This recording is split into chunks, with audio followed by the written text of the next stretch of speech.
welcome to another Capital Ideas. I'm Sandy Behan, and our guest this week is Bill Nations, Mayor of the City of Norman. Welcome back. Thank you, Sandy. Last time you were here, you were getting ready to do your Olympic quest, for lack of a better term for it. What happened? Well, we started out to give you a really brief history of the whole thing. A friend of mine was Hedrick, who's in the school system, her husband, and I have been racing sailboats together for 20 years. And it had been a dream of Walt's, Hedrick, of Walt's to try to make the Olympic trials a couple of times, but never had really had a situation where he had the time, the energy, or the money and so forth to do that, because it's about a 2 or 3 year effort. So he called me one day, and another friend of ours who has been racing with us for a while, and said that he thought that now was the time, and the trials were going to be, and the Olympics were going to be in America, and if we were ever going to do it, we were probably too old now, but we certainly would be older the next time. And convinced us that that maybe we ought to try that. So we had about a 3 year effort at that, and with Walt really as the leader. And I told him that I had to practice dentistry and be mayor, and I didn't have the kind of time to devote. But if he could deal with me having a limited amount of time to be able to contribute, that I would enjoy doing that. So he was nice enough to allow me to have a limited amount of time and take me along for the ride. So it was about a 3 year effort, and it's time-consuming and emotionally consuming and physically consuming, but it's an education and opportunity of a lifetime experience. We did qualify for the Olympic trials, which were held in Savannah, and didn't do particularly well at the trials. But by the time you get to the trials, amateurs are really competing against professionals, and it's very difficult for an amateur to beat a professional. And so I think we have to hang our hat, Sandy, on the idea that we are the only team of Okies in the history to be invited to the Olympic trials in sailing. So that's kind of our victory out of that, and it was a great experience. Sailing's not something you normally think of when you think of Oklahoma. No, you don't, and people treat you a little bit like the Jamaican bobsled team when an Okie shows up to a sailing regatta.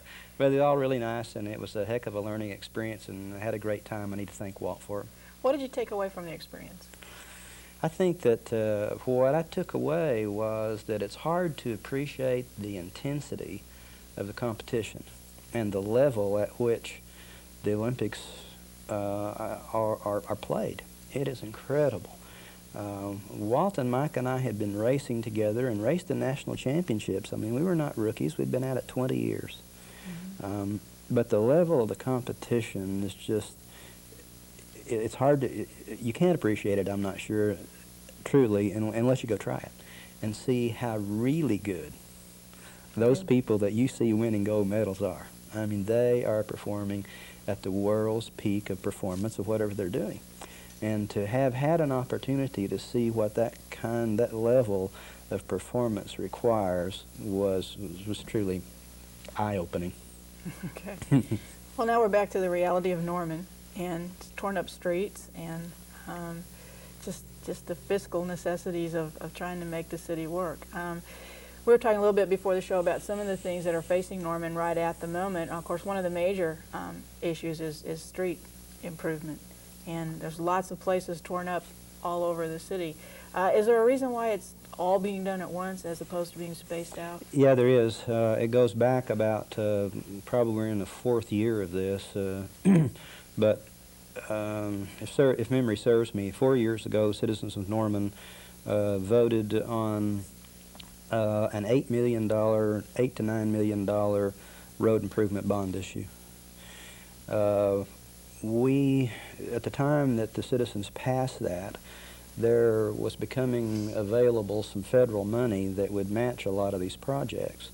And we hoped that we would be able to run that 8 or 9 million to a considerably larger number. Because we've got a great staff down at City Hall, and we're a little larger community that does have an engineering staff as opposed to a smaller community that really wouldn't have these kinds of abilities. We had a lot of plans and right-of-ways bought and schemes that we could take to the state to qualify for these federal dollars, which we did promptly. Well, it ends up that we got a lot of these matching dollars. In fact, we got the third most after Oklahoma City and Tulsa, which you might assume would be true. But in fact, we got nearly as much as Oklahoma City and Tulsa. So it was like really close third. Right. It wasn't them up here and us down here, but we were kind of up there pushing with the big boys. So it ends up that $9 million bond issue that was voted on, and we promised to have it done in 5 years. That was a commitment to the bond issue. Turned out to be a $20 million bond issue with matching money. So now we've committed ourselves to doing $20 million worth of street improvements and doing it in 5 years. So we're going to get that done. But that's the reason it's so many detours at one time. Well, if Robinson is any indication, it's going to be worth it when it's all finished. We certainly hope so. I hope so. Another ongoing or current project that you've got going is the Front Street project, right?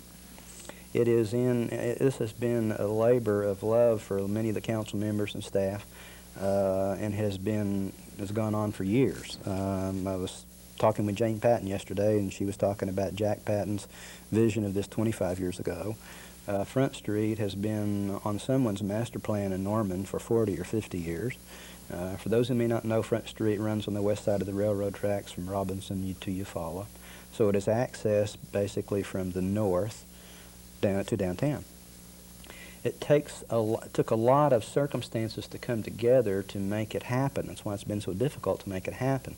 One of the complicating factors is that the railroad has to cooperate, give up some right-of-way, cooperate in relocating some of their facilities.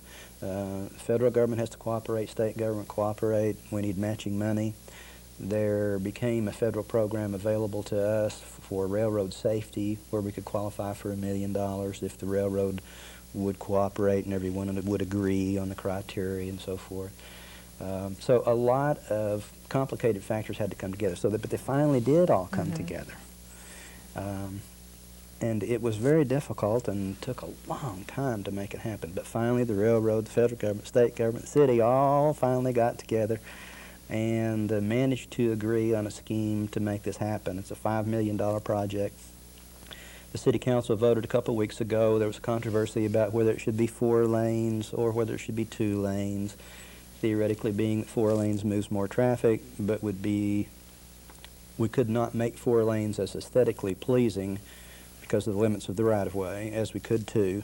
If we put 2 lanes in, we can do walking paths, landscape, bike paths, we can do trees, we can do more parking facilities and so forth. So the council voted to do 2 lanes and make it a higher quality in terms of the aesthetics and than to do 4 lanes and move more traffic. So finally a project that's really a nice project, and hopefully one of the pieces of the puzzle that's currently going on at City Hall to revitalize, if you like that word, but for the city's role of taking care of infrastructure that will revitalize downtown Norman. How long will it take to do this?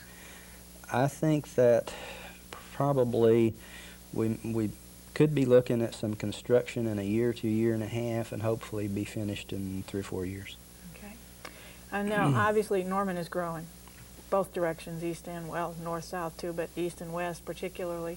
And one of the problems is just simply movement of people. And as facilities like the Veterans Center open up, people have got to have access to those facilities. Not everybody drives. They have to have public transportation, or arguably they would need to have public transportation. And the city in the past has been lucky to have the CART system runs in conjunction with the university, and a lot of that is funded in part at least by money from the state and federal governments and matching funds, as you've talked about. But those things are not necessarily always going to be there, or not necessarily always going to be there in the same amounts that they are now. What's the city's view on their role in this public transportation? I think that a good way to characterize that is that the city's view is a little bit defensive. To start with, does Norman need mass transportation? Yeah, it does, for a number of reasons. We need mass transportation, quite frankly, between here and Oklahoma City. Now, it's hard to convince Midwestern, Great Plains, I'm driving my own car, regardless of whether it makes sense or not, people to get on mass transportation, but we've got to go in that direction. I mean, if not just simply the reality of moving the people for pollution reasons, for all sorts of reasons. So Is mass transportation a need? Yes, it is. It's also a need in Norman because I think Norman over the years has been, I'll just say, exceptionally sensitive to providing facilities for people that have a disability of some nature or another. Well, very often these types of people need forms of transportation other than a private vehicle. Mm-hmm. We have attracted a great number of very talented people with disabilities, if you will, because I think we've been sensitive to that. Well, if we're going to continue to do that and attract these talented people with disabilities, then we have to be able to provide some sort of transportation. So it's a college town. We need to be on the leading edge of these sorts of things. Now, being on the leading edge in Oklahoma is not like being on the leading edge in California. Let's face it, it's not. So philosophically, realistically, does Norman feel a need, or I think do the council members feel a need to support mass transportation in some form or another? Yes. Now, the other side of that is how much does it cost? When the CART system and the university was an aggressive player in providing and being a vehicle through which to fund the federal dollars, though they needed the city's participation, it was to do that. And they got started in that project. There were more federal dollars available then than now. And we tried to utilize those and do the best that we could to provide the best transportation around town that we could. But as you know, and time goes by, the federal dollars are growing fewer and fewer, which mean local dollars have to be more and more. When the university first started that project, the city's position was, great, we want you to do it, we want to help, you have to have our participation to qualify for these grants, but we're not telling you that we have a nickel to put into it. This is during the middle 80s when the city had $5 million shortfalls and fired 50 people at a time. Mm-hmm. We did not have any money to even repair the streets or fix a pothole, much less put into public transportation. But as time went by and the city's budget got a little bit better and federal funding started declining for these projects, and we tried to reorganize how we delivered these services. We tried to increase the revenue that we got from these services. We charged students and the citizens of Norman more to ride these buses, if you will, and then the city started supplementing this budget. And the amount we supplement that budget has grown almost each year for the past several years. But the reality is, if the federal dollars just totally dried up tomorrow, neither the university nor the city nor both of us combined could really replace those dollars and afford to provide a mass transit system for the city of Norman. So it is not really a happy state of affairs. The local governments are being asked to do more and more. We are lucky in Norman in that we have a fairly good municipal budget right now, better than we've had in a long time. But there are not the number of dollars there to provide all the services that the federal government is asking us to provide without giving us any money to provide them. Okay. Real quickly, before we bring the kids in, there's a utility bond election coming up, is that right? Yeah, there is. The wastewater system in Norman is growing, and I think there are 2 points to this election. One is growth, and the other is required standards for EPA and maintenance of the existing system. So you've got the existing system, which some of it's 50 years old. In America, it's a problem for cities to maintain their infrastructure. It's a problem for us. So there are 2 parts to our needs with regard to wastewater: maintaining and upgrading the quality of the existing system, and 2, expanding the system to accommodate growth. It has been a concern of Norman citizens for years that citizens who live in Norman now do not pay the way for growth, that people who are moving here need to pay their own way. A developer who's developing some new housing district, I don't want to pay my taxes to support his development. The city staff and the development community got together and arrived at an impact fee, which is a word, of $800 per new dwelling unit that a developer will pay, that projections say will generate X amount of dollars. Mm-hmm.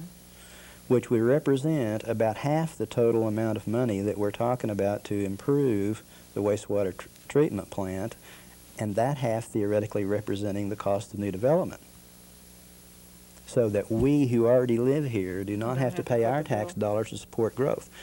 The utility rate increase is basically the other half, and the other half is to replace, to maintain the existing system, and to improve the water plant to continue to meet EPA standards. So we hope that it's fair both ways. It's two parts. One has nothing to do with tax dollars, and that's the impact fee on new development, and the other is the utility rate increase, which is designed basically to improve the existing system and improve the wastewater treatment plant.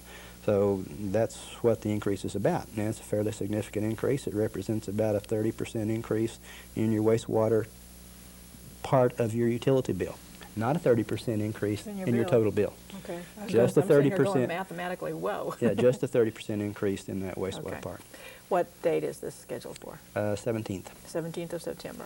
Okay, very good. We'll be back in just a moment with two students from Central Mid High School.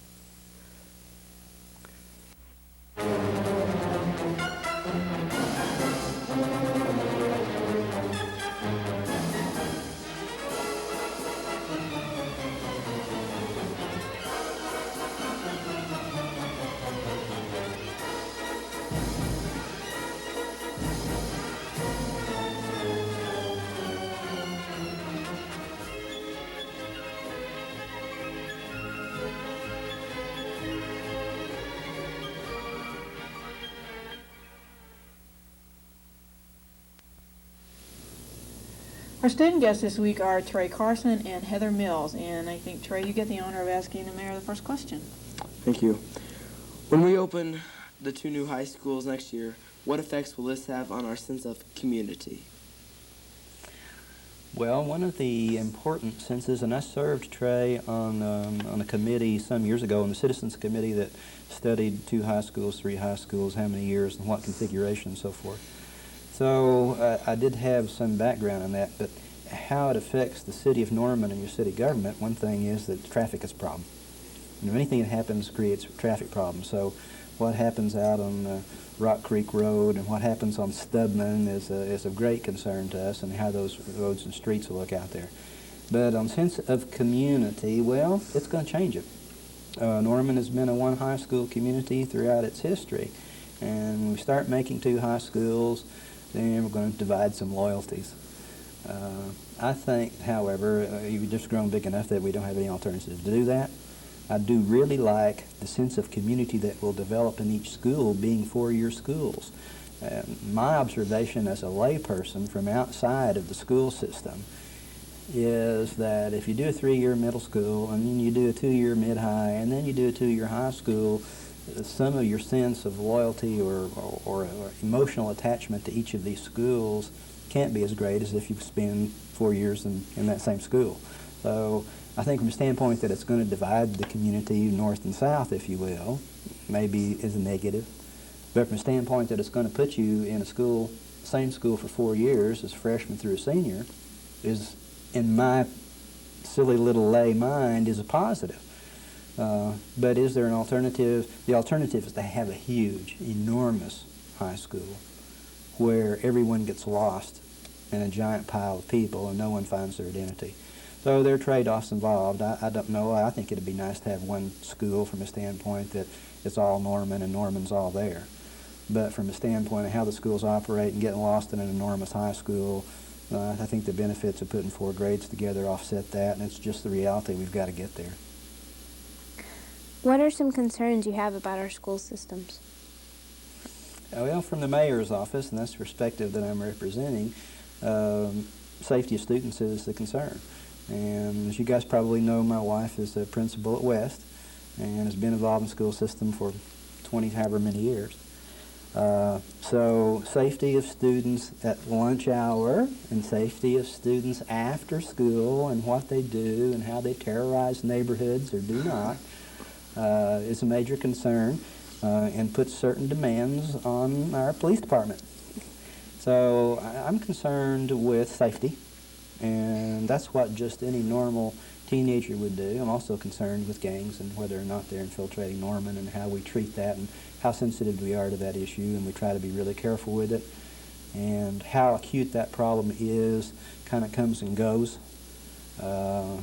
But mostly the city's concerns about schools are traffic concerns and safety of kids. For political pursuit, what kind of education would be good to have? Well,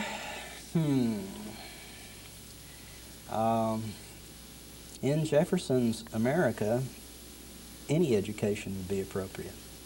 Any citizen, regardless of his preparation, should be able to participate in the political process. If you want to know, I suppose an easy answer is to say, go to OU and major in political science.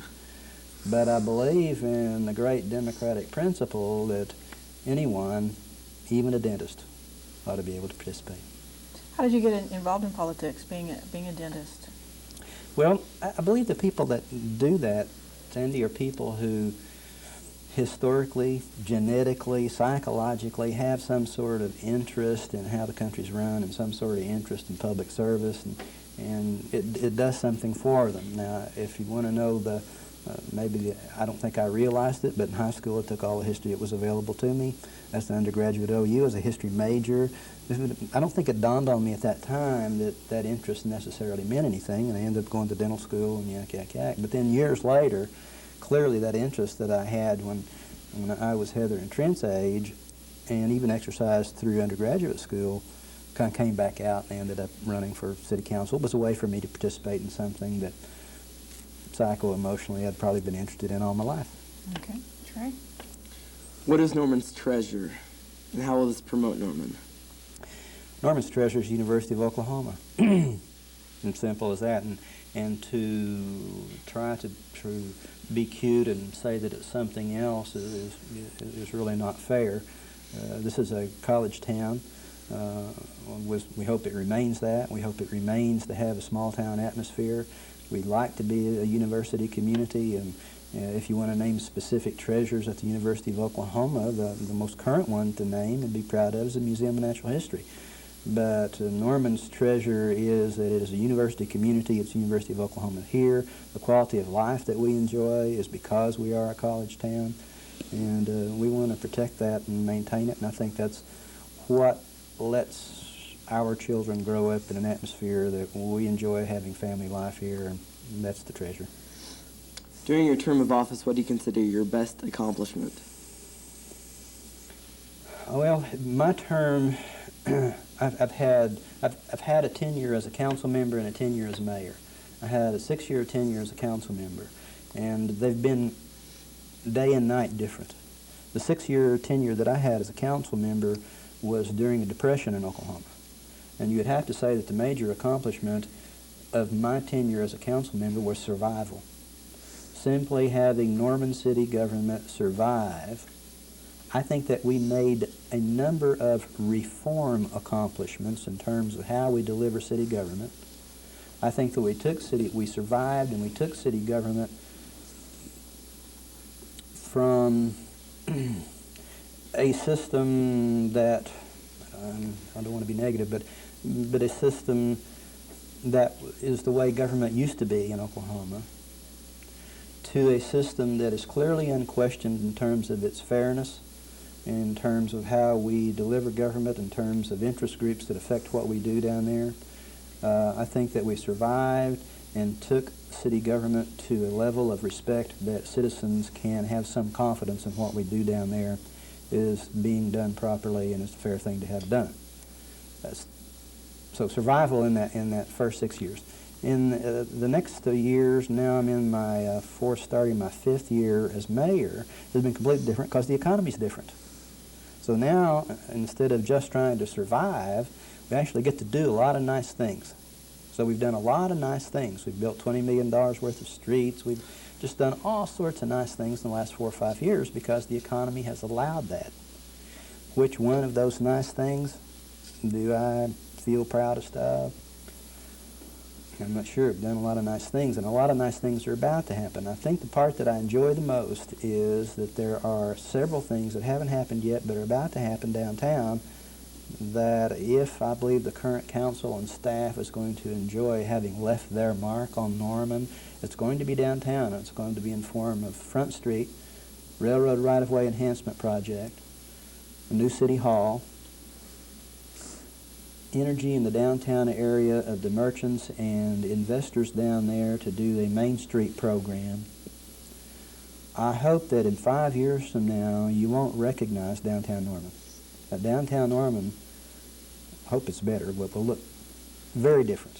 5 years from now, downtown Norman will look very, very different.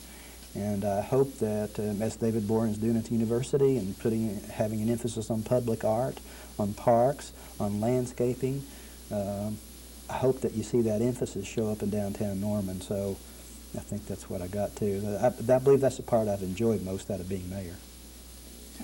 What are some things that interest you about our city? I think that the interesting parts of the city, most interesting issues really in Norman are now and have been for the past 20 years growth issues.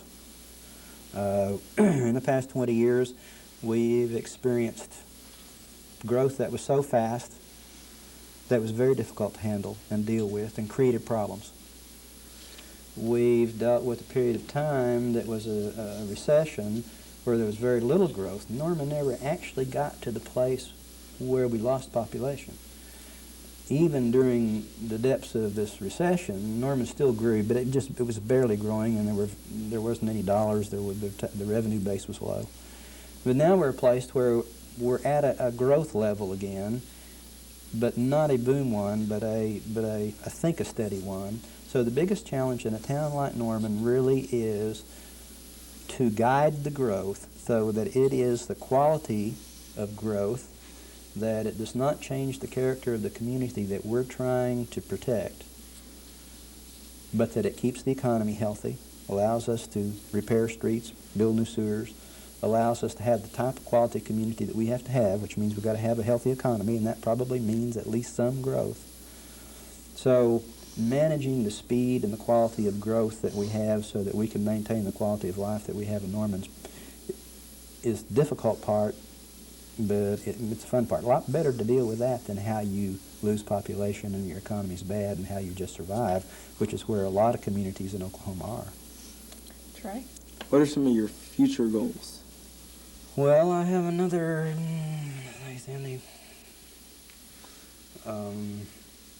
year and plus a little bit to go as mayor.